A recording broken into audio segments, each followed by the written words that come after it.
আজকে আপনাদের সামনে খুব গুরুত্বপূর্ণ এবং মর্মাহত একটি বিষয় নিয়ে কথা বলতে আসছি। আমি কথা বলতে পারতেছি না, অসুস্থ। তারপরেও যদি কিছু না বলি তাহলে আপনারা হয়তো আমাকে সন্দেহ করতে পারেন। তাই আমি আমার কিছু কথা আপনাদের সাথে শেয়ার করার প্রয়োজন মনে করলাম। তো বিষয়টা হচ্ছে যে আপনারা দেখতে পাচ্ছেন যে সামাজিক যোগাযোগ মাধ্যমে আমাকে নিয়ে একটা বিষয় ভাইরাল হয়েছে, বিভিন্ন পত্রপত্রিকায় সেগুলো হয়তো প্রচার হচ্ছে। তো আমি আপনাদের বলবো যে এই বিষয়টার সাথে, যে বিষয়টা মেঘলা নামক একটা মেয়ে এবং আমার ছবি দিয়ে যে একটা অপপ্রচার করা হচ্ছে, অপবাদ রটানো হচ্ছে, এটার সাথে আমি কোনোভাবেই সম্পৃক্ত না। আমি এটার বিষয়ে কিছুই জানি না। আমি যদি বলি তাহলে বলবো যে এই মেয়েটা আমাদের এখানে পড়াশোনা করেছে, গত বছর পড়েছে এবং এর আগের বছরও পড়েছে। তো এর আগের বছর পুরনো বছর পড়াশোনা করার পরে সে আমাদের মাদ্রাসা থেকে চলে যায়। তো পরবর্তী বছর যখন মাদ্রাসা শুরু হলো তখন আমরা খোঁজ নিয়ে জানতে পারলাম যে কে কে আসে নাই। তো যারা যারা আসছে না তাদের মধ্যে সেও একজন ছিল, যে সে এখান থেকে চলে গেছে অন্য কোথাও।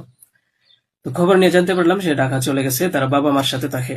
বাবা মা সৎ বাবা, এবং মা অন্য কোথাও আগে বিয়ে বসছিল। তো বর্তমান যে বাবা আছে মেঘলা, তার মেয়ে না, বরং আগের বাবার মেয়ে সে। তো সে যখন ঢাকায় চলে গেল আমরা শুনলাম, তখন আমরা কিছু বলি নাই, ঠিক আছে, ঢাকায় তো পড়াশোনা বেশি হয়, তাহলে পড়ুক। আমরা আমাদের ক্লাস শুরু করে দিলাম। কিছুদিন যাওয়ার পরে দেখলাম আবার এই মেয়েটা আমাদের মাদ্রাসায় আসছে। তো আসার পরে জিজ্ঞাসা করা হলো যে কেন, কি অবস্থা, কোথা থেকে আসছো? সে বললো যে ঢাকায় চলে গেছিলাম, এখন নানা ভাই জোর করে নিয়ে আসছে আমারে। আমি আসতে চাইছিলাম না, আমাকে জোর করে নিয়ে আসছে নানা ভাই। দেশবাসী, আমি আপনাদের সাথে শুধু এই কথাটাই বলতে চাই যে যে মেয়েটা এখানে আসতে চাইছিল না, চাচ্ছিল না, তাকে কেন জোর করে আনা হলো? তাকে জোর করে আনার পিছনে কি কারণ ছিল বা তার কি স্বার্থ ছিল? পরবর্তীতে আমরা এটাও জানতে পারি যে এই মেয়েটা তার এই নানার সাথে রাতের বেলা ঘুমায়। সে নিজেই বলছে।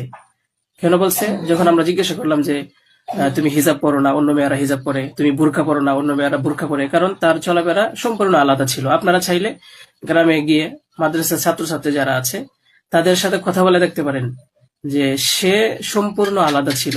তার কোনো কিছুই আমাদের কমনের ভিতরে ছিল না, আমরা তাকে কন্ট্রোল করতে পারতেছিলাম না। তো সে এইভাবে কিছুদিন থাকার পরে আমরা ভাবলাম যে হয়তো তাকে আমরা রাখতে পারবো না, কারণ আমরা তাকে কন্ট্রোল করতে পারছি না। হয়তো মেয়েটা অন্য কোথাও গিয়ে যদি কন্ট্রোলে থাকতে পারে, পড়াশোনা